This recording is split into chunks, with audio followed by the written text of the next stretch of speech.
Okay, Christian, you were here for the first time in 2013. How was your experience back then? It was life-changing for me. I was able to experience for the first time a school in another country, a Christian school in another country, and the energy and the gratitude and just the fun that the students were having kind of changed my perspective on the difference between the education system here and there. And then I started learning that the typical education system isn't like that. And my family, my companies, and I started really supporting the schools ever since. Really nice. Actually, the following year after that, in 2014, I came back with my dad, and the school was having a morning devotional in this room here. And as you can see here in this picture, this was the entire school, and everybody fit right into this room, and I think there was about like 40 or 50 students. And now we flash forward to 2023, about 9 years later, through COVID and through some hard times. And you'll see in a second how the school has grown as we get into the main auditorium, because the school can no longer fit where they used to. So we have to use the entire church auditorium to house the students, the teachers, and everybody else that's a part of the school. It's been 10 years. What was the most shocking thing about it? The difference 10 years ago from and now? I think the most shocking thing is how much more organized the school is. Before, it was kind of a part of the church, and there was a curriculum, but there was people that were working for the church and working for the school, and it was done more as a charity to give kids like an opportunity to get an education.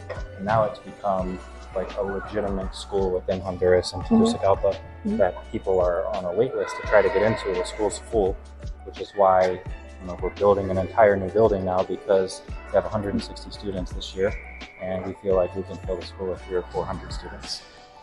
Great. Now, as we come into the main auditorium, you'll see how large it is, how beautiful it is. They show them out the window, show them the auditorium. And as you can see, it's much larger, and we're going to flash a picture up on the screen of this morning, August of 2023. The entire stage is full of 160 students, many of which are bilingual, which is a huge advantage in Honduras. If you graduate and are able to speak English, even if you don't go to university, you can get a job that can satisfy your family, help with your parents, help pay for different things. And then a lot of times those companies will even help pay you through school to get you a further education, just because you can speak English and communicate with other companies throughout the country. So it's really important to us to obviously spread the Christian gospel at the school and change kids' lives, but also teach them English, because it allows them many doors that aren't open to them if they don't speak English. That's right. Actually, I studied here. I graduated from here. I studied from preschool until my senior year. Christian, do you remember what age do you think I was when we first met? Probably like 12. Yes, I was.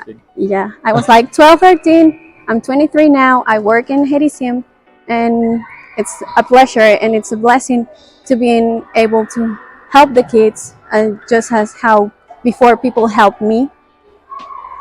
So thank you very much. We have a little bit of bonus footage for you guys. There's a project that the seniors have been working on that we're really excited to show you.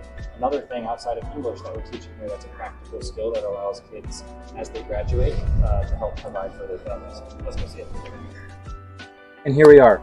The project that the school has been working on this year with the seniors is agriculture. That's the skill that we've been teaching them, and they've been growing corn. So whether you want to play hide and seek or jump out and scare the little kids as they walk to class, you can do any of those things. We also have delicious corn here that's going to be growing in the next few months. And this is just a great skill, especially in a country like Honduras, that a lot of their income and a lot of what they do is agriculture. Now they graduate high school with the ability to either go get a job or farm for themselves on land that their family has.